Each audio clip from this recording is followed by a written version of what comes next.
विद्यार्थी मित्रांनो, या व्हिडिओमध्ये पाहूया आपण टेट पेपर 2017 संपूर्ण पेपर स्पष्टीकरण पेपर क्रमांक 4 पार्ट 1। जर आपण टेटचा क्लास जॉईन केला असेल तर त्या विद्यार्थ्यांना एकूण 30 पेपरचं स्पष्टीकरण प्ले स्टोअर ॲपमध्ये मिळणार आहे। परंतु नेमकं स्पष्टीकरण कसं असणार आहे, पेपर कसा असतो, पेपरमधील प्रश्नांची लेवल काय आहे, हे सर्व विद्यार्थ्यांना समजण्यासाठी हा एक डेमो व्हिडिओ आपण या ठिकाणी यूट्यूबला देत आहोत। सर्व व्हिडिओ समजून घ्या आणि यासारखेच प्रश्न परीक्षेला असू शकतात अशा प्रश्नांची तयारी करा। चला तर पाहूया मग पेपर स्पष्टीकरण लगेच। मित्रांनो, या व्हिडिओमध्ये पाहूया आपण टेट पेपर स्पष्टीकरण। तर आजच्या व्हिडिओमध्ये आपण पेपर क्रमांक 4 पाहणार आहोत। यापूर्वी आपण पेपर क्रमांक 1, 2, 3 पाहिलेला आहे आणि हे सर्व पेपर जीनियस मॅथ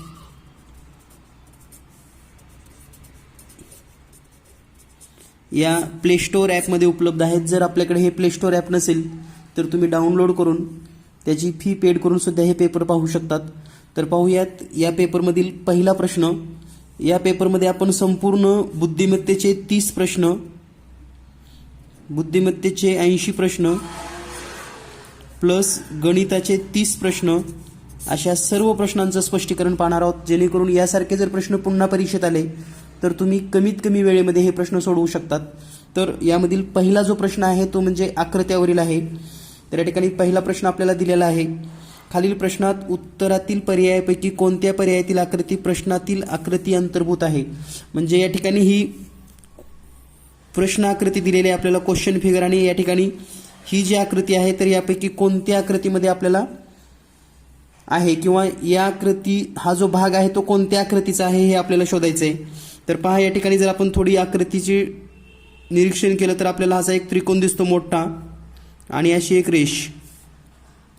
तर निरीक्षण केल्यानंतर तुम्हाला या प्रकारचा त्रिकोण कुठं दिसतो, तर या ठिकाणी पहा हा त्रिकोण दिसतोय तुम्हाला आणि हा रेष। या ठिकाणी त्रिकोण आहे परंतु आडवी रेष नाही, इथं त्रिकोण आहे पण इथं उभी रेष नाही, म्हणून पर्याय क्रमांक बी उत्तर बरोबर आहे। आणि यासारखे प्रश्न जर तुम्हाला सॉल्व्ह करायचे असतील तर नवोदय मार्गदर्शिका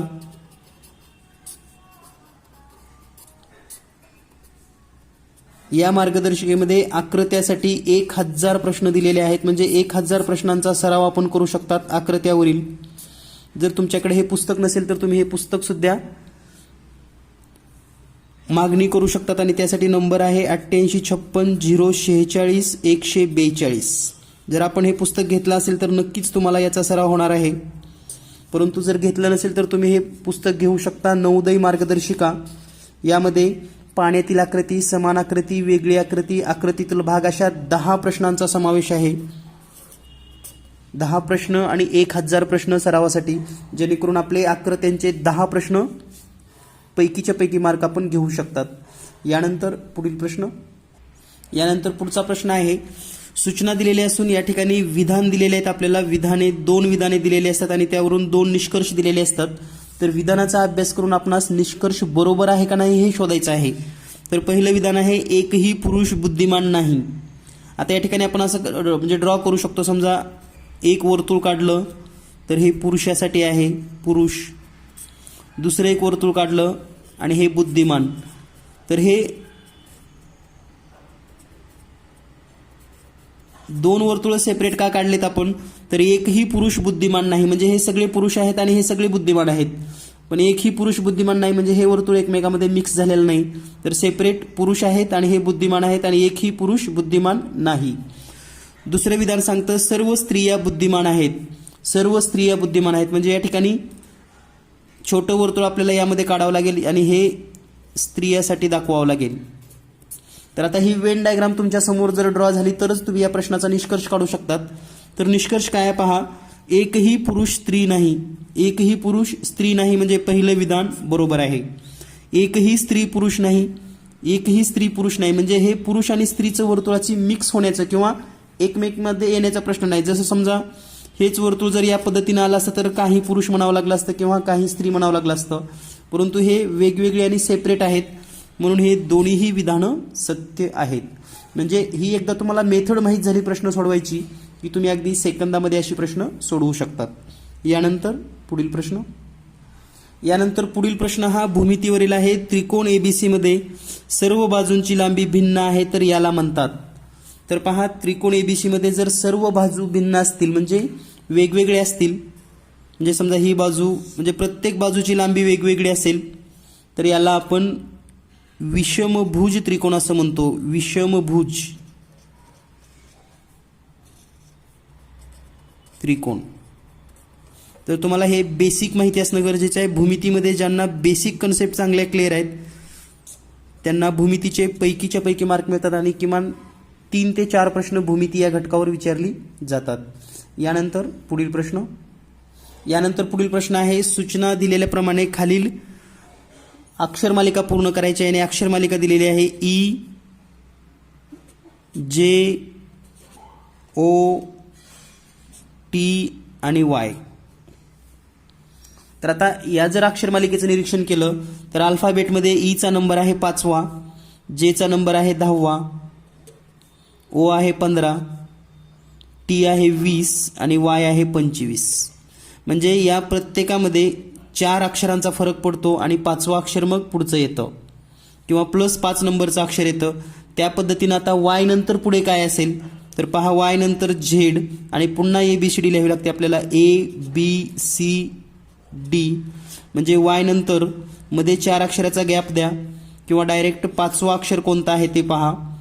तर ते आहे डी.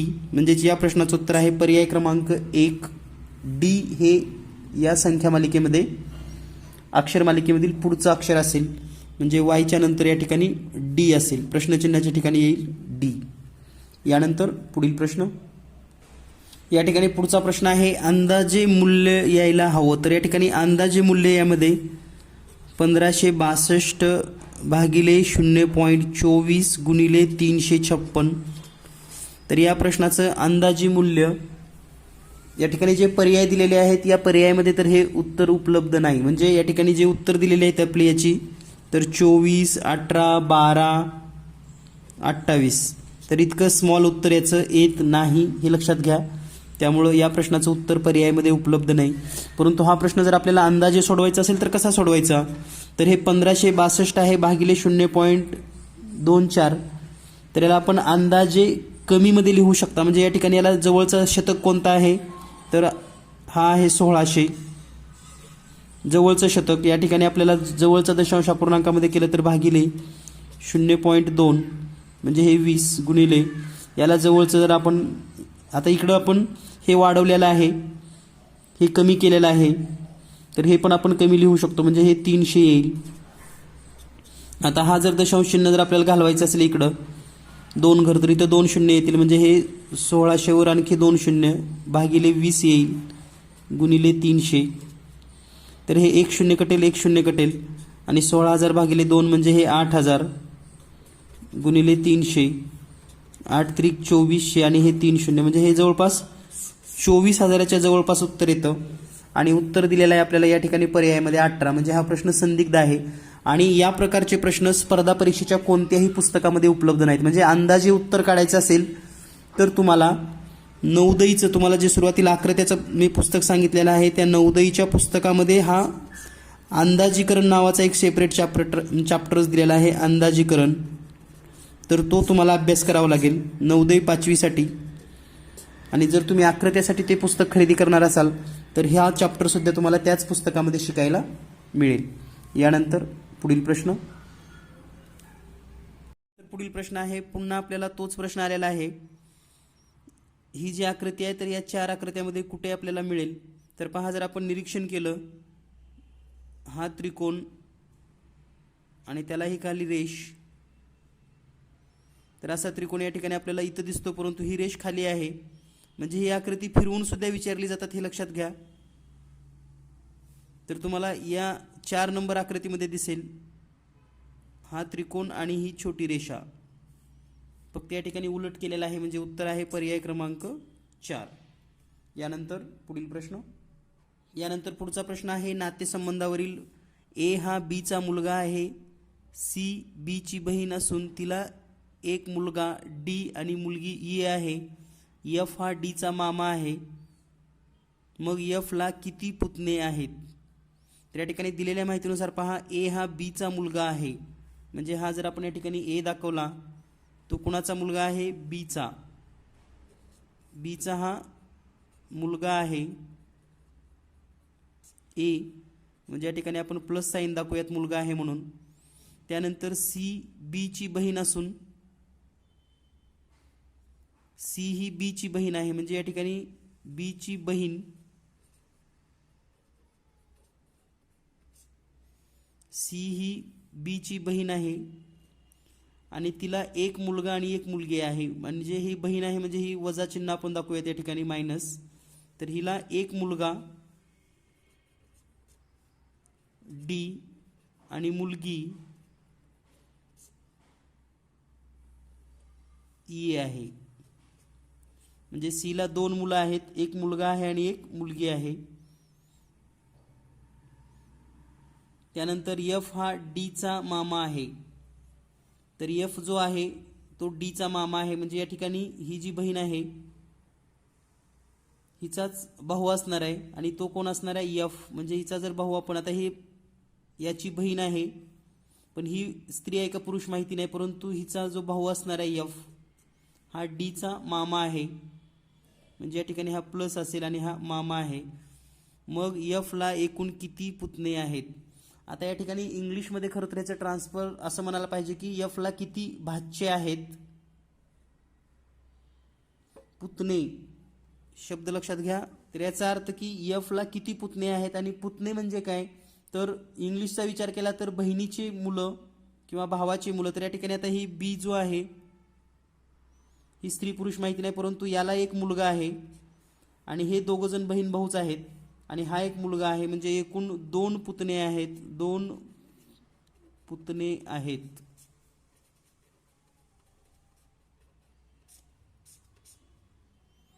तर या पद्धतीने तुम्ही हा प्रश्न सोडवू शकतात. म्हणजे या प्रश्नाचं उत्तर असेल पर्याय क्रमांक सी. या ठिकाणी एक विधान दिलेलं आहे, T is greater than or equal to O equal to I equal to L. या ठिकाणी I is greater than or equal to L and L is equal to D. म्हणजे या ठिकाणी एक लक्षात घ्या, हे सर्व साईन जर विचार केले तर सगळ्यामध्ये बरोबर चिन्ह कंपल्सरी आलेलं आहे जवळपास. बरोबर बरोबर बरोबर बरोबर. आता निष्कर्ष आपल्याला काय काढायचा आहे? डी पेक्षा टी मोठा आहे तर हे डी एल बरोबर आहे. एल हे आय बरोबर आहे किंवा आय इतका असेल किंवा आय पेक्षा मोठा आहे. आय हे ओ बरोबर आहे आणि ओ हे टी बरोबर आहे किंवा टी पेक्षा मोठा आहे. म्हणजे या ठिकाणी पहिला निष्कर्ष डी पेक्षा टी मोठं हे पण खरं असू शकतं. त्यानंतर हे सर्वातच बरोबर चिन्ह आहे. म्हणजे या ठिकाणी दुसरा जो निष्कर्ष आहे डी बरोबर टी हे पण खरं आहे. पण हे दोन्ही एका वेळेस खरं होणार नाही, कारण डी पेक्षा मोठं टी हे पण बरोबर आहे आणि डी बरोबर टी हे पण बरोबर आहे हे म्हणणं निश्चित नाही. म्हणजे हे तरी बरोबर असेल किंवा हे तरी बरोबर असेल. म्हणजे निष्कर्ष एक तरी खरा असेल किंवा निष्कर्ष 2 तरी खरा असेल. दोन्हीपैकी एक निष्कर्ष खरा असेल. या पद्धतीने आपण सॉल्व्ह करू शकतात. यानंतर पुढील प्रश्न. यानंतर पुन्हा आपल्याला विधान आणि निष्कर्ष हा प्रश्न सोडवायचा आहे. तर या ठिकाणी निवेदन किंवा विधान 2 दिलेले आहेत. सर्व तुरुंग अतिथीगृह आहेत. तर पुन्हा आपल्याला आकृती काढावी लागेल. समजा हे वर्तुळ काढलं तर हे आहे तुरुंग आणि सर्व तुरुंग अतिथीगृह आहेत. म्हणजे हे काय आहेत? अतिथीगृह. तर याच पद्धतीची आकृती का काढलीस? तर हे तुरुंग जे आहेत सर्व तुरुंग अतिथीगृहामध्ये आहेत. सर्व अतिथीगृह आरामदायक आहेत. आता हे सर्व जे अतिथीगृह आहेत ते कसे आहेत? आरामदायक आहेत. म्हणजे याच्यापेक्षा मोठं वर्तुळ निघेल आरामदायक. तर तुम्हाला फक्त हे वेन आकृती जर काढता आली तर तुम्ही हे प्रश्न अगदी सेकंदामध्ये सोडवू शकतात. हे लक्षात घ्या. म्हणजे तुम्हाला या आकृत्या ड्रॉ करणं गरजेचं आहे. त्यानंतर सांगितले काय पहा, सर्व तुरुंग आरामदायक आहेत. आता हे सर्व तुरुंग आरामदायक आहेत. पहा, सर्व तुरुंग अतिथीगृह आहेत आणि सर्व अतिथीगृह आरामदायक आहेत. म्हणजे पहिलं विधान सत्य आहे. कोणतेही तुरुंग आरामदायक नाही. कोणतेही तुरुंग आरामदायक नाही हे म्हणणं चुकीचं आहे, कारण पहिलं सत्य असेल तर हे चूक आहे. म्हणजे एक निष्कर्ष खरा असेल. यानंतर पुढील प्रश्न. यानंतर पुढचा प्रश्न आहे 620 740 आणि 1280चा मसावी काढा. तर मसावी काढण्याच्या वेगवेगळ्या पद्धती आहेत. त्यामध्ये आपण सामायिक अवयव काढत असतो ती पद्धत आपण शिकूया. त्यानंतर तुम्हाला मी ट्रिक पण सांगणार आहे. तर 620, 740 आणि 1280 यामध्ये सामायिक अवयव काढत असताना डायरेक्ट आपण या ठिकाणी 2 निघतो कॉमन या ठिकाणी. तर 2 जर भागलं तर 2-6 2 2 आणि हे 0. पुन्हा 2 कॉमन निघेले या ठिकाणी पहा, म्हणजे 2 भाग जाईल. 2-6 1 उरलं, 2-7 14 आणि हे 0, 2-6 12 2-4 8 आणि हे 0. पुन्हा याला आणखी 2 भाग जाऊ शकतो. तर 2 भाग घातल्यानंतर 2-1 1 उरलं, 2-5 10 1 उरलं, 2-5 10. या ठिकाणी 2-1 1 उरलं 17 होईल, 2-8 16 1 उरलं, 2-5 10, 2-6 2-2 4 आणि हे 0. आता या संख्येला 5 ने भाग जाईल. 5-3 15 5-1 5 5-3 15 3 उरले, 5-7 35 5-6 30 2 उरले, 5-4 20. तर आता 31 37 आणि 64 याला सामायिक अवयव निघणार नाहीत. म्हणजे सामायिक अवयव कोणते कोणते आहेत आपले? सामायिक अवयव बरोबर 2 2 आणि 5. आणि मसावी काढत असताना आपण काय करतो तर सामायिक अवयवांचा गुणाकार करतो. म्हणजे मसावी बरोबर सामायिक अवयवांचा गुणाकार. तर सामायिक अवयव आहे 2 2 आणि 5 आणि यांचा गुणाकार येतो 20. म्हणून 620 740 आणि 1280 यांचा मसावी आहे 20. पर्याय क्रमांक 2. तर विद्यार्थी मित्रांनो, आपल्या क्लासमध्ये ही प्रॅक्टिस झालेली आहे. तर कोणताही प्रश्न जर झालेला असेल तर तो प्रश्न तुम्ही आधी सोडवत चला आणि मग व्हिडिओ बघत चला, म्हणजे तुमचा कॉन्फिडन्स आणखी डबल होईल. तर या पद्धतीने आपण हा प्रश्न सॉल्व्ह करू शकतात. याला जर आपण ट्रिकचा विचार केला तर जनरली एकक स्थानी 0 आहे म्हणजे 10 तर भाग जाणार आहे. सर्व समसंख्या आहेत म्हणजे 20 पण भाग जाणार आहे. आता 30 भाग जात असताना 6 आणि 2 ची बेरीज म्हणजे या ठिकाणी 3 भाग जातो का चेक करा. 3 भाग जात नाही म्हणजे 30 तर नाही ऑप्शन. आणि 35चा जर विचार केला तर 35 दोन्ही 70 म्हणजे 700 पण होत नाही इथं, तर हे पण कट होईल. राहिले 2 पर्याय. या दोन्ही संख्येने या सर्व संख्यांना भाग जातो. यामधली मोठी संख्या आहे 20. असं तुम्ही तोंडी सुद्धा सोडवू शकतात. यानंतर नेक्स्ट क्वेश्चन. यानंतर पुढचा प्रश्न आहे पहा. खालील प्रश्नाला एक प्रमुख विधानासोबत 4 विधाने दिलेली आहेत, ज्याखाली ABCD असे 4 विधान आहेत. क्रमवार विधानांची जोडी निवडा ज्यामध्ये प्रथम विधान दुसऱ्या विधानाला सुचवते. प्रथम विधान दुसऱ्याला सुचवतं आणि दोन्ही विधाने तार्किकदृष्ट्या प्रमुख विधानाशी निगडीत असेल आणि ते विधान पुन्हा पहिल्या ह्याच्याशी निगडीत. तर जे मुख्य विधान काय आहे पहा. तुम्ही एकतर जबाबदार किंवा कठोर आहात. म्हणजे तुम्ही एकतर जबाबदार आहात किंवा कठोर आहात. तर या ठिकाणी आपल्याला एक निश्चित करावं लागेल म्हणजे दुसरं ऑटोमॅटिक निश्चित होईल. तुम्ही जबाबदार आहात, तुम्ही जबाबदार नाहीत, तुम्ही कठोर आहात, तुम्ही कठोर नाहीत. आता पहा, निश्चित जर करायचं असलं तर अगोदर नाहीत म्हणून सांगावं लागेल म्हणजे पुढे आहे म्हणता येईल. म्हणजे या ठिकाणी नाहीतचे 2 वाक्य आहेत पहा. तुम्ही जबाबदार नाहीत, तुम्ही कठोर आहात. परंतु एक तर जबाबदार आहेत आपल्याला म्हणायला पाहिजे किंवा कठोर आहेत. तर पहिलं विधान आपण नेहमी सत्य ठेवायचं असतं. त्यामुळे दुसरं जर आपण नाहीचा विचार केला, कठोर नाहीत, तर 4 नंबरमध्ये आहे. म्हणजे आपण असं लिहू शकतो, तुम्ही कठोर नाहीत. आणि दुसरं विधान असेल तुम्ही जबाबदार आहात.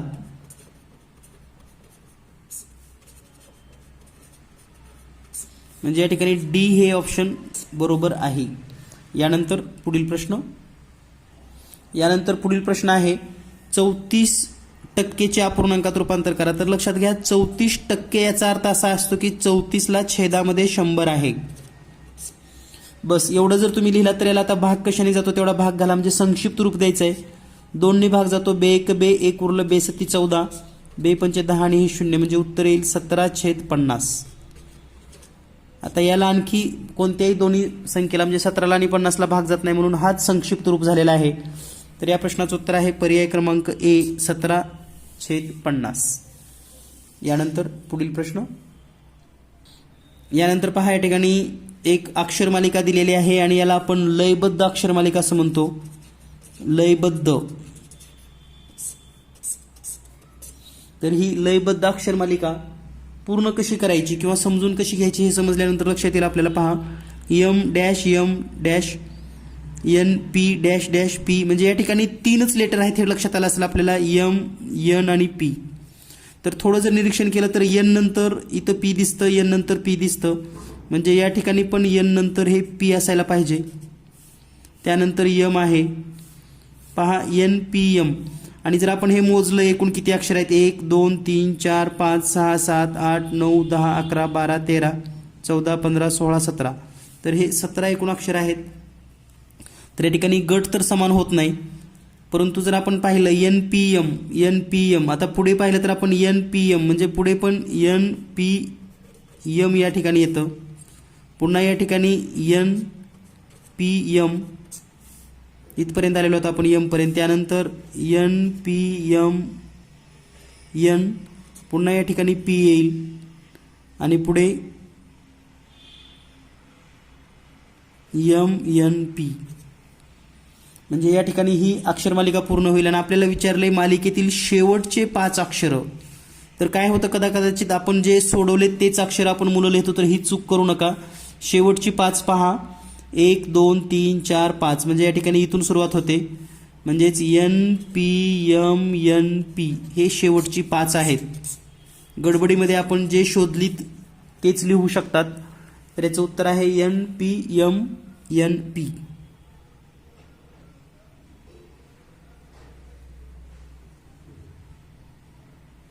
यानंतर पुढील प्रश्न, यानंतर पुढचा प्रश्न आहे 30 सेकंदामध्ये काट्याद्वारे काय कोन बनवला जाईल. तर या प्रश्नाचा मिनिंग काय आहे हे लक्षात घ्या. जसं 1 मिनिट होण्यासाठी सेकंद काटा 60 सेकंद फिरतो, म्हणजे 60 सेकंद जेव्हा फिरलं जातो तेव्हा मिनिट काटा फक्त 1 मिनिट सरकतो, आणि 1 मिनिट सरकल्यानंतर तास आणि मिनिट काट्यामध्ये 6 अंशाचा कोन होतो, हे लक्षात घ्या. त्या पद्धतीने आता 15 सेकंदाचा जर विचार केला किती अंशाचा होईल, फक्त एवढं 13 आपल्याला लिहायचं आहे. आणि या ठिकाणी उत्तर येईल मग 15 गुणिले 6 छेदामध्ये 60, 6 1 6 6 1 6 आणि 0, म्हणजेच 15/10 बरोबर 1.5 अंश. म्हणजे कोण किती होईल, 1.5 अंश इतका कोण काट्यामध्ये होईल. आणि हा कोण तास काटा आणि मिनिट काट्यातील असतो. यानंतर पुढील प्रश्न, यानंतर पुढील प्रश्न पुन्हा आकृत्यावर आहे. पुन्हा एकदा सांगतो विद्यार्थी मित्रांनो, आकृत्यावर किमान 10 प्रश्न परीक्षेमध्ये विचारले जातात, कारण 80 प्रश्न आहेत आणि त्यामध्ये आकृत्यांचे 10 प्रश्न जे तुम्ही सेकंदामध्ये सोडवू शकतात, चुकणारच नाही. किती जरी तुमचं गणित कच्चं असेल तर आकृतीचा प्रश्न कधीच चुकू शकत नाही, कारण आकृती ही आपण प्रॅक्टिकली तिथं पाहिजे असते. तर हा जो प्रकार आहे तो म्हणजे फोल्ड करून कट करणे, म्हणजे फोल्डिंग करणे, फोल्डिंग आकृती. आणि यासाठी सुद्धा सरावासाठी तुम्हाला पुन्हा एकदा सांगतो की नवोदय मार्गदर्शिका खरेदी करा. तुम्हाला ही मार्गदर्शिका घरपोच सुद्धा मिळू शकते. जर हवी असेल तर आपण संपर्क करू शकतात 8856 046 142 नंबरवर. तर आता हा प्रश्न कसा सोडवायचा ते समजून घेऊयात. तर आकृती आपल्याला असा एक त्रिकोण दिलेला आहे, त्यानंतर तो त्रिकोण इथून असा दुमडला आहे, म्हणजे दुमडल्यानंतर काय होईल मग पहा, तर हा त्रिकोण असा तयार होईल आणि ही दुमडलेली बाजू इथं खाली येईल, या ठिकाणी दाखवलंय. त्यानंतर दुमडल्यानंतर या ठिकाणी कट करायचं आहे, असं इथे एक कट करायचं आहे, इथे एक कट करायचं आहे आणि इथे एक कट करायचं आहे. आणि पुन्हा आता ही आकृती जर उघडली तर कशी दिसेल आपल्याला शोधायचं आहे. पहा, तर हा टिंब तर जशाला तसा दिसेल, यामध्ये काही फरक पडणार नाही. हा टिंब कट करताना इथं मध्यभागी पण कट केलं जाईल आणि इथं वर पण कट होईल, म्हणजे आपल्याला प्रश्न क्रमांक डी मध्ये अशी आकृती मिळते. तर या प्रश्नाचं उत्तर आहे पर्याय क्रमांक डी. यानंतर पुढील प्रश्न, यानंतर पुढचा प्रश्न आहे वडील आणि मुलाच्या वयात 7:3 इतकं गुणोत्तर आहे, त्यांचे एकूण वर्ष वय 60 असतील तर त्यांच्यातील फरक किती. म्हणजे त्यांचं जे गुणोत्तर दिलेलं आहे पहा, वडिलांचं 7x, मुलाचं 3x, दोघांची बेरीज 60, म्हणजे 10x बरोबर 60 आणि म्हणून x बरोबर 6. तर आता x ची किंमत 6 आलेली आहे. त्यांच्या वयातला जर फरक काढला आपण तर वडील x बरोबर 6 गुणिले 7 म्हणजे 42 वर्षाचे असतील आणि मुलगा 3x बरोबर 6×18, या दोघांच्या वयामध्ये 24 वर्षाचा फरक येईल. 24 वर्ष. एकदा का तुम्हाला प्रश्नाचं स्वरूप कळालं, प्रश्न सोडवण्याची आयडिया कळाली की नक्कीच तुम्हाला या ठिकाणी चांगले मार्क मिळू शकतात. तर या दृष्टीनं नक्कीच आपण झालेले सर्व पेपर एकूण 30 पेपर गुणिले 100 प्रश्न जरी सरासरी धरले तर 3000 प्रश्नांचं स्पष्टीकरण तुम्हाला मिळू शकतं. यानंतर पाहूया आपण पुढील प्रश्न. यानंतर पुढील प्रश्न आहे, या ठिकाणी 4 छोटे छोटे कागदाचे तुकडे दिलेले आहेत आणि हे जर जोडले तर कोणता आकार तयार होईल. तर पहा, दिलेल्या ह्याच्यानुसार जर आपण निरीक्षण केलं, या ठिकाणी काही तुकडे असे पाव आकारामध्ये आहेत. हा तुकडा, या ठिकाणी वरचा पण तुकडा तसाच दिसतो आपल्याला पाव आकारामध्ये. त्यानंतर इथं पण तसाच दिसतोय तुम्हाला, म्हणजे हे चतकोर म्हणतो आपण त्याला किंवा 1/4. आणि हा आहे त्रिकोण. तर याला जर योग्य जोडलं तर सुरुवातीला लक्षात घ्या की तुकडे किती आहेत मोजायचे. ह्याच्या काही स्टेप्स असतात, हे सोडवण्याच्या काही पद्धती. तुकडे किती आहेत, 1 2 3 4. या ठिकाणी किती तुकडे आहेत, 1 2 3, म्हणजे ही आकृती चुकीची आहे. या ठिकाणी किती तुकडे आहेत, 1 2 3 4. 1 2 3 4 तुकडे, आकृती बरोबर आहे. परंतु हा जो मोठा त्रिकोण आहे किंवा हे असे जे छोटे काटकोन आकृती चतकोर आहे तिथे दिसत नाहीत, म्हणजे ही आकृती चुकीची आहे. या आकृतीमध्ये पण ही आणि ही आकृती जर पाहिली 1 2 3 4 आहेत, परंतु असा मोठा आकार आपल्याकडे उपलब्ध नाही, म्हणजे हे पण चुकीचं आहे. राहिलं फक्त हेच. आणि यासाठी तुम्ही खात्री पण करू शकतात. या ठिकाणी पहा, हा एक 1/4 आहे, हा एक 1/4 आहे आणि हा एक 1/4 आणि हा एक, या ठिकाणी हा त्रिकोण दिसतो. म्हणजे या प्रश्नाचं उत्तर आहे पर्याय सी. तर हे तुकडे जोडून, जर तुम्ही नवोदयचं जर पुस्तक खरेदी केला तर तुकडे जोडूनचे 100 प्रश्न सरावाला दिलेले आहेत. यानंतर पुढील प्रश्न. यानंतर पुढचा प्रश्न पुन्हा विधान दिलेला आहे. 4 विधानं आपल्याला निवडायचे तार्किकदृष्ट्या. रीटा एकतर आशावादी आहे किंवा निराशावादी नाही. तर आत्ताच आपण एक उदाहरण पाहिलं होतं, त्यानुसार अगोदर आपल्याला नाहीचं विधान लिहायचं आहे. म्हणजे रीटा निराशावादी नाही. म्हणजे काय आहे, रीटा आशावादी आहे. तर हे विधान तुम्हाला डी मध्ये दिसेल आणि ए मध्ये दिसेल, म्हणजे डी ए हा त्यांचा क्रम असेल. यानंतर एकदा का तुम्हाला हे परफेक्ट माहिती झालं की असं आलं की असं सोडवायचं आहे, तर तुमचा परीक्षेमध्ये वेळ जात नाही. कमी वेळेमध्ये सुद्धा तुम्ही जास्तीत जास्त प्रश्न सोडवू शकतात. आणि आपल्याकडे 30 सेकंदापेक्षा कमी वेळेमध्येच प्रश्न सोडवण्याच्या वेगवेगळ्या आयडिया आपण देतो. 100 प्रश्नामध्ये 1-2 प्रश्न फक्त हार्ड असतात, परंतु आपले 95 प्रश्न 30 सेकंदामध्ये सुटतात. अशा वेगवेगळ्या पद्धती आपण या ठिकाणी सांगत असतो. यानंतर पाहूया पुढील प्रश्न. यानंतर पुढचा प्रश्न आहे, ए बी सी यांनी एक काम करून 480 रुपये पूर्ण करायला घेतले. ए आणि बी एकत्ररित्या 1/4 काम पूर्ण करू शकतात आणि शिल्लक काम सी एकटा करतो, तर सी ला किती वेतन मिळायला पाहिजे. तर पहा, ए बी आणि सी नी एक काम घेतलं, 480 रुपये पूर्ण करून द्यायचं ठरलं. त्यामध्ये काय केलं, ए आणि बी नी 1/4 काम पूर्ण केलं.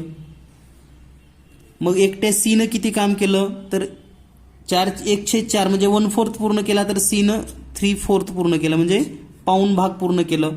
म्हणजे त्याला तेवढंच पेमेंट मिळायला पाहिजे. म्हणजे 480 गुणिले 3/4 एवढंच आपल्याला सोडवायचं आहे. म्हणजे 4 1 4, 4 1 4, 4 2 8 आणि हे 0 आणि 120 गुणिले 3 म्हणजेच 360 रुपये. तर सी ला 360 रुपये वेतन मिळायला पाहिजे. पर्याय क्रमांक 1. यानंतर पुढील प्रश्न. यानंतर पुढचा प्रश्न आहे पहा, पाणी आणि दुधाच्या मिश्रणामध्ये 80% दूध आहे. अशा 50 लिटर मिश्रणामध्ये पाण्याची टक्केवारी 50% वाढवण्यासाठी किती लिटर पाणी मिक्स करावं लागेल. म्हणजे एकूण दूध किती आहे पहा, म्हणजे मिश्रण किती आहे, 50 लिटर मिश्रण आहे.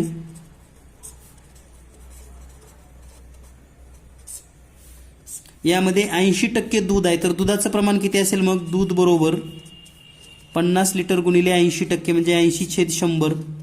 0 0 कट होतील, 0 0 कट होईल, 85 40 लिटर. म्हणजे पहा, या 50 लिटरमध्ये काय होईल, 50 लिटरचं जर आपण डिवाइड केलं तर या ठिकाणी दूध किती होईल, दूध 40 लिटर आणि पाणी किती होणार आहे, तर राहिलेलं पाणी किती आहे, 10 लिटर. तर आता आपल्याला असं विचारले की आपल्याला पाण्याची टक्केवारी 50% करायची आहे. म्हणजे पाणी दुधा इतकं करायचं आहे, तर दूध किती आहे, 40. मग पाण्यामध्ये किती मिसळावं लागेल अजून 40 करण्यासाठी, तर 30 लिटर, म्हणजे टोटल होईल मग हे 40 लिटर. म्हणजे 30 लिटर मिक्स करावं लागेल किंवा ॲड करावं लागेल. म्हणजे काय होईल, दूध 50% आणि पाणी 50% होईल. म्हणजेच 30 लिटर. पर्याय क्रमांक सी उत्तर बरोबर आहे. यानंतर पुढील प्रश्न. यानंतर पुढचा प्रश्न आहे, 4 वर्षामध्ये एका रकमेवरील सरळ व्याज रुपये 600 आणि 6 वर्षामध्ये 650 रुपये होते, तर प्रतिवर्ष व्याजाचा दर काय? तर पहा, दिलेल्या माहितीनुसार एक गोष्ट तुम्हाला लक्षात आली असेल. 4 वर्षामध्ये एका रकमेवरील सरळ व्याज 600 रुपये आणि 6 वर्षामध्ये 650 रुपये. म्हणजे जर आपण असं लिहिलं, 4 वर्ष सरळ व्याज 600 रुपये, 6 वर्ष सरळ व्याज 650 रुपये. म्हणजे हे जो फरक आहे तो काय आहे, 2 वर्षाचे सरळ व्याज.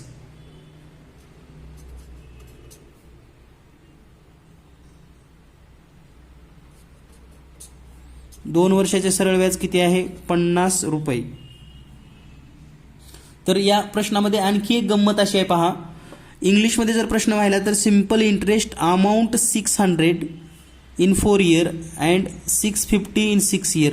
तर ही सरळ व्याज नसून ही रासच आहे, लक्षात घ्या, रास. म्हणजे टोटल अमाऊंट आहे, व्याज प्लस मुद्दल. म्हणजे 4 वर्षाची रास 600 रुपये, 6 वर्षाची रास 650 रुपये, आणि जो फरक निघतो हे 50 रुपये सरळ व्याज आहे 2 वर्षाचं. आता पहा, 2 वर्षाचं सरळ व्याज 50 रुपये आहे, 4 वर्षाची रास किती आहे, 600 रुपये. तर 4 वर्षाची, या ठिकाणी पहा, आता 2 वर्षाचं सरळ व्याज 50 रुपये, 4 वर्षाचं सरळ व्याज किती होईल, तर 100 रुपये. 4 वर्षाचं सरळ व्याज किती होईल, 100 रुपये. म्हणजे या ठिकाणी ही जी 600 रुपये अमाऊंट आहे यामध्ये 100 रुपये व्याज आहे, लक्षात घ्या.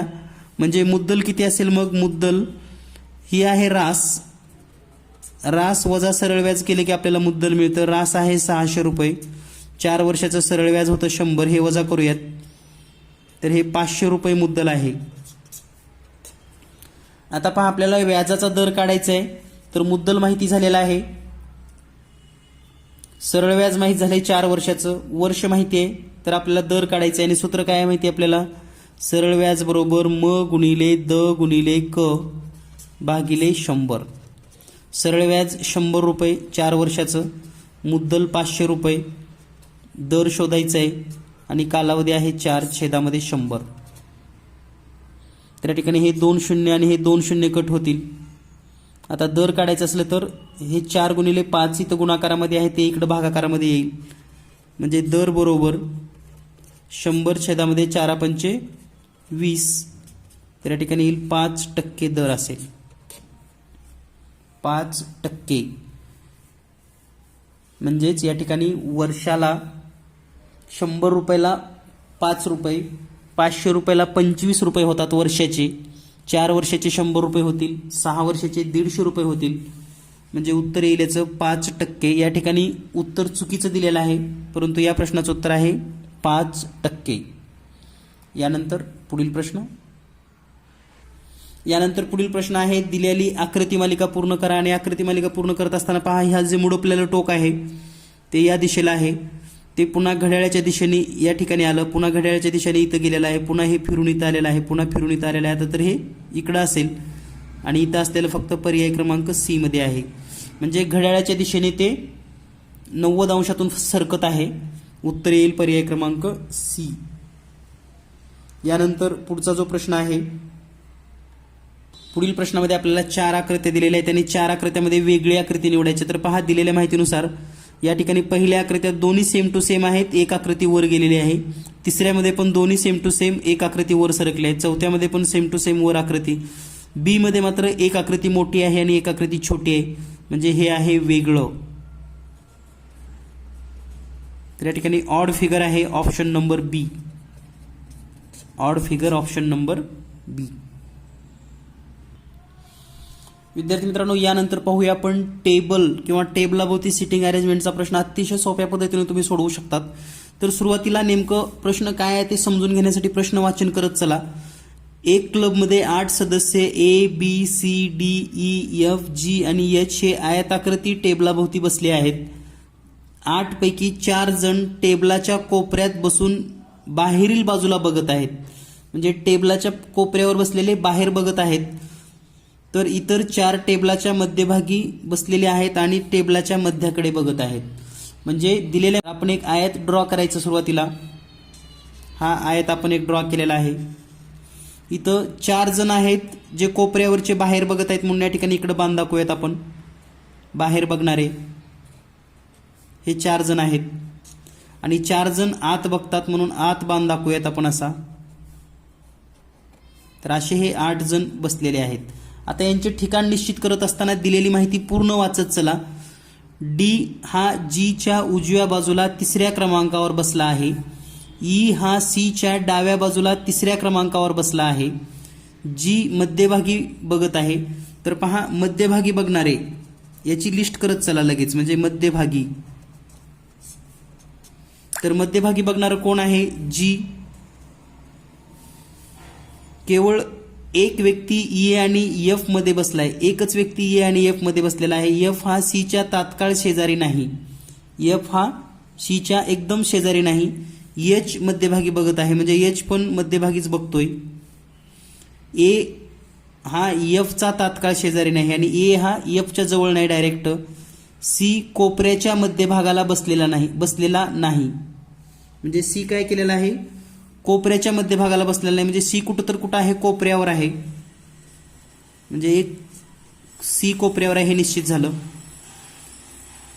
ए आणि बी कर्ण रेषेमध्ये अगदी एकमेकाच्या समोर बसलेत. म्हणजे कोपऱ्यावरच ए आणि सी पण बसलाय. तर आता ही मांडणी करत असताना आपण सुरुवात जे निश्चित आहे, जे बदलच होणार नाही त्यांच्यामध्ये, सॉरी, ए आणि बी कर्ण रेषेत एकमेकाच्या अगदी समोर. तर ए आणि बी समोर आहेत. तर आपण या ठिकाणी ए आणि बी समोरासमोर लिहू शकता. तर कुठेही घ्या. या ठिकाणी समजा ए घेतला तर या ठिकाणी बी येईल. म्हणजे ज्यांची जागा निश्चित आहे त्यांना आधी सुरुवातीला स्थान द्यायचं. त्यानंतर दिलेल्या माहितीनुसार आता जर आपण पाहिलं, सी कोपऱ्यावर आहे. आता पहा, सी कोपऱ्यावर आहे. आता या कोपऱ्यावर असेल किंवा या कोपऱ्यावर. आता सीचं स्थान निश्चित करत असताना सीच्या संबंधी दुसरा कोणी आहे का हे आपण समजून घेऊयात. तर एफ हा सीच्या तात्काळ शेजारी नाही. ई हा सीच्या डाव्या बाजूला 3ऱ्या क्रमांकावर बसलाय. म्हणजे या ठिकाणी जर आपण सी घेतलं तर ई सीच्या डाव्या बाजूला 3रा, 1 2 3. आता सीचं आणखी कोणासोबत या ठिकाणी दिलंय का ते आपण चेक करायचंय. ई,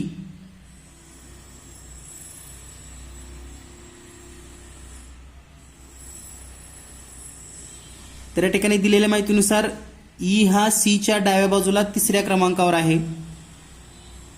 त्यानंतर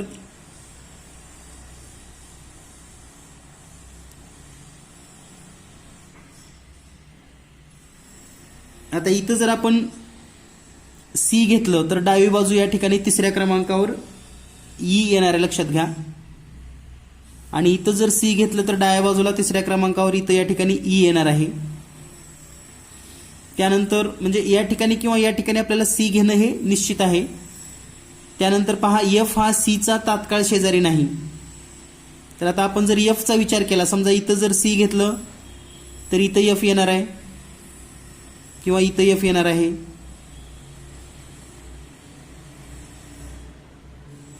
म्हणजेच आपण एका ठिकाणी इथं सी घेऊन ठेवूयात म्हणजे आपल्याला लिहिता येईल. पहा माहिती, तर ई हा सीच्या डाव्या बाजूला 3रा. इथं जर सी घेतलं तर ई या ठिकाणी येईल.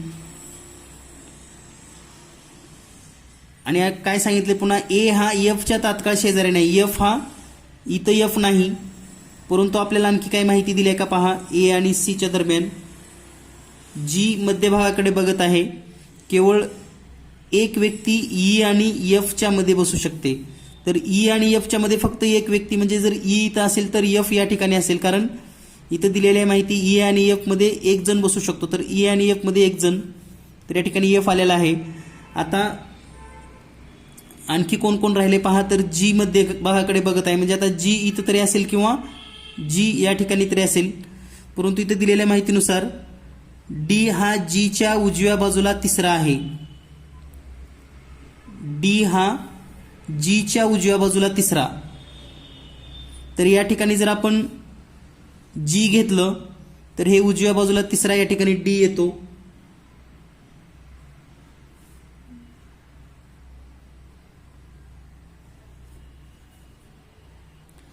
म्हणजे जी जर मध्यभागी या ठिकाणी बसवला तर इथं तिसऱ्या बाजूला उजव्या डी येतो, म्हणजे हा जी झाला आणि या ठिकाणी येईल डी. आता पहा A B C D E F G आणि एच, तर या ठिकाणी असेल एच.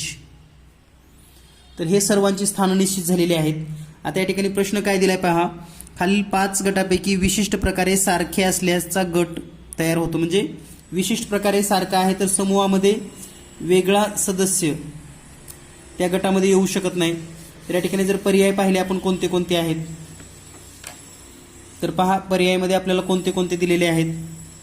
तर पर्यायामध्ये आपल्याला जी दिलेला आहे, एफ दिलाय, डी दिलाय आणि ई दिलाय. तर यामध्ये वेगळं कोण आहे हे आपल्याला चेक करायचंय. तर आकृती आपल्या समोर आहे पहा, म्हणजे 4 जण जे दिलेत गटामध्ये वेगळं कोण आहे, जी एफ डी आणि ई. तर वेगळं कोण आहे हे आपल्याला या ठिकाणी शोधता येईल. तर पहा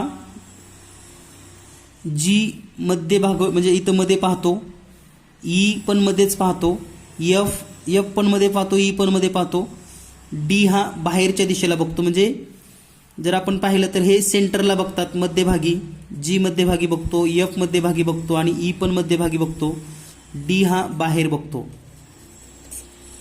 म्हणजे या ठिकाणी वेगळा असेल पर्याय डी हा या सिटिंग अरेंजमेंटमध्ये बसत नाही.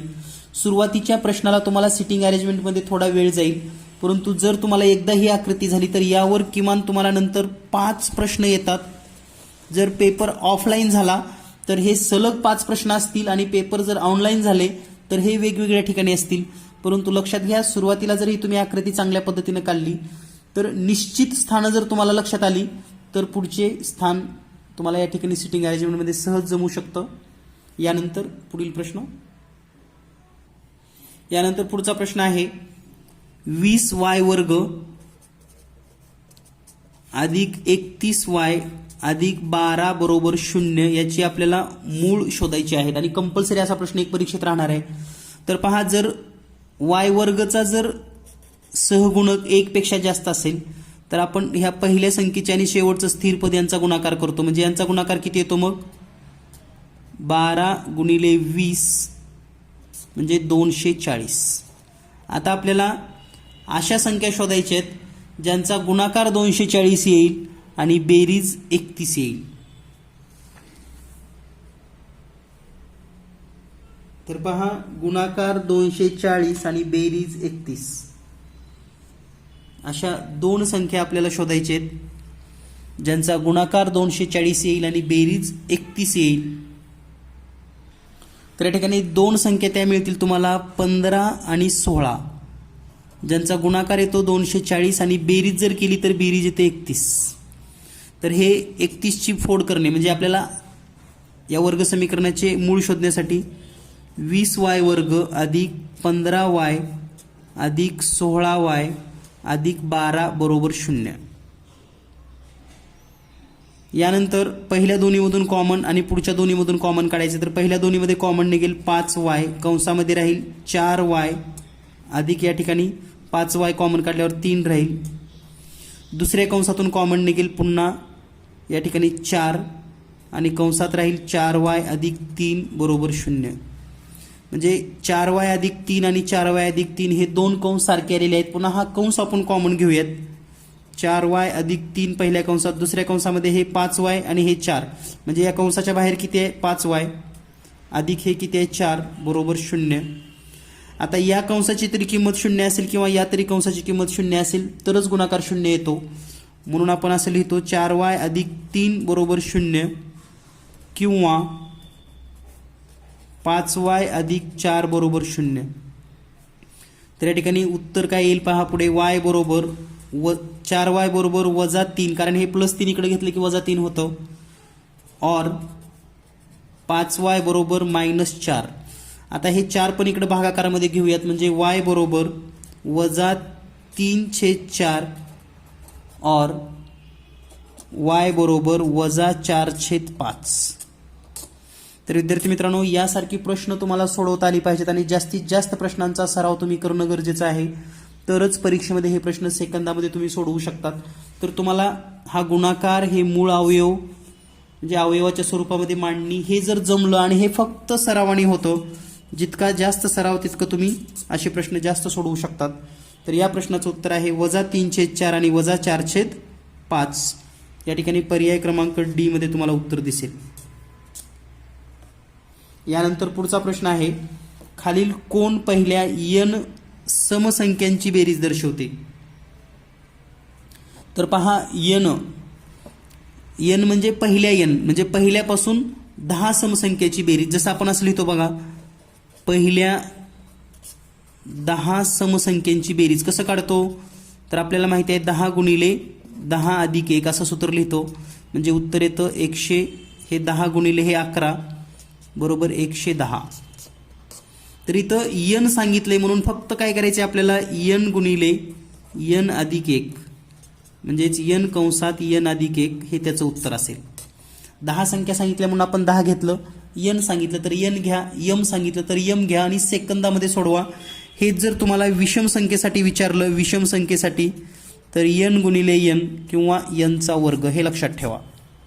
म्हणजे खूप सेकंदामध्ये काय 10 सेकंदामध्ये सुद्धा प्रश्न तुम्हाला सुटू शकतात, परंतु तुम्हाला या सर्व थीम माहिती असणं गरजेचं आहे. यानंतर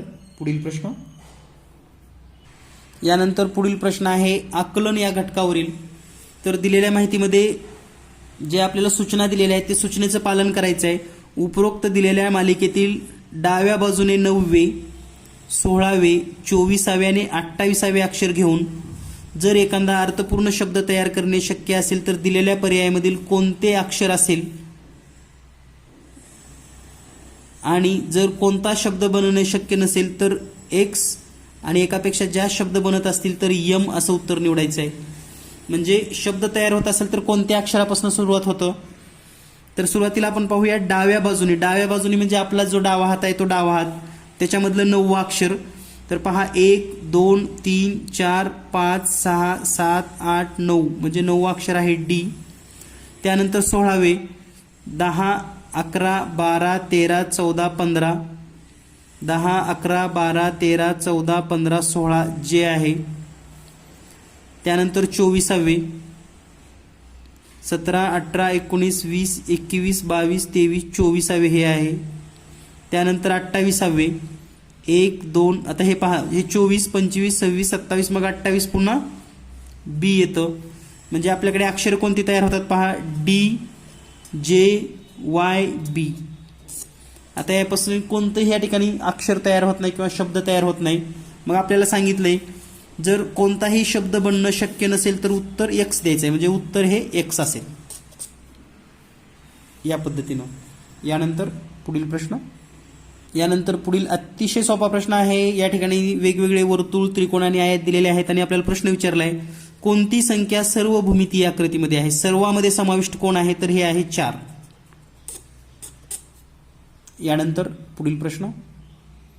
यानंतर आपल्याला पुढील प्रश्न पदावलीवर सोडवायचा आहे. पदावली दिलेली आहे पहा, 9 - 3 + 2 भागिले 16 गुणिले 2. तर या ठिकाणी दिलेल्या माहितीनुसार आपल्याला सांगितलंय जर प्लसला plus means multiple, minus means plus, multiple means division, division means minus, then answer the following question. तर या ठिकाणी पहा 9 मायनस मीन्स या ठिकाणी जर पाहिलं आपण मायनस मीन्स +3, प्लस मीन्स इथं प्लस आहे म्हणून हे मल्टिपल 2, डिव्हिजन मीन्स सबस्ट्रॅक्शन या ठिकाणी सबस्ट्रॅक्शन होईल 16 अँड मल्टिफिकेशन मीन्स डिव्हिजन या ठिकाणी येईल 2. तर सुरुवातीला भागाकार करूयात. हे 9 + 3 गुणिले 2 वजा 16ला जर 2 न भागलं तर या ठिकाणी येतं 8. त्यानंतर हे 9 अधिक गुणाकार 3 2 6 वजा 8. तर 9 आणि 6 15 वजा 8 बरोबर 7. म्हणजे उत्तर येईल या पदावलीचं 7. यानंतर पुढचा प्रश्न आहे, एका घनाच्या एक्स बाजूमध्ये 2 काप, वाय बाजूमध्ये 3 काप आणि झेड बाजूमध्ये 2 काप केल्यानंतर किती लहान तुकडे होतील. तर यापूर्वी तुम्हाला यापूर्वीच्या पेपर स्पष्टीकरणमध्ये याचं बेसिक सांगितलं होतं.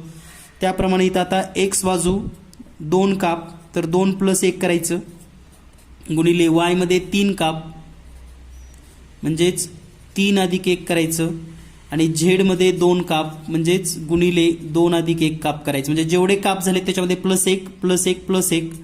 तर हे जर सोडवलं आपण 3 × 4 × 3 तर गुणाकार येतो 36.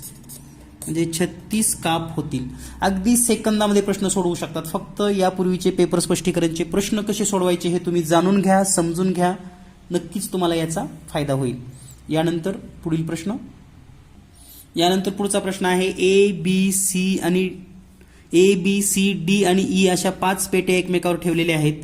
ए ही बीच्या वर आहे, सी ही डीच्या वर आणि ईच्या खाली आहे, डी ही एच्या वर आहे. तर कोणती पेटी मध्यभागी आहे. तर या ठिकाणी सगळ्यात महत्त्वाचं वाक्य कोणतं आहे पहा, सी ही डीच्या वर आणि ईच्या खाली. म्हणजे ह्या एका वाक्यामुळे आपण 3 पेट्याचं स्थान निश्चित करू शकतो. तर पहा या ठिकाणी हे 3 पेट्या जर आपण ठेवल्यात एकमेकावर अशा, तर सी ही डीच्या वर आणि ईच्या खाली, म्हणजे या ठिकाणी ई असेल, सी असेल आणि खाली डी असेल, कारण ही सी ही डीच्या वर आणि ईच्या खाली आहे. 3 पेट्याचं स्थान निश्चित झालं. आता राहिले ए बीचं. तर या ठिकाणी ए आणि डीचं पण रिलेशन दिलंय. डी ही एच्या वर आहे, म्हणजे या ठिकाणी पेटी ए असेल आणि ही डी त्याच्या वर आहे. तर ए ही बीच्या वर आहे, म्हणजे या ठिकाणी पेटी बी असेल. तर या पद्धतीने ह्या 5 पेट्या ठेवल्या आहेत. तर प्रश्न आहे, मध्यभागची पेटी कोणती. तर मध्यभागी कोण आहे, डी पेटी. विद्यार्थी मित्रांनो, गणित आणि बुद्धिमत्तेची संपूर्ण तयारी करायची असेल तर video class, WhatsApp class, practice आणि सराव पुस्तकं आपल्याला क्लास जॉईन केल्यानंतर मिळू शकतात. जर आपल्याला क्लासचं स्वरूप आणि संपूर्ण माहिती हवी असेल तर व्हॉट्सअप करू शकतात. 8856 046 142 या नंबरवर लगेच.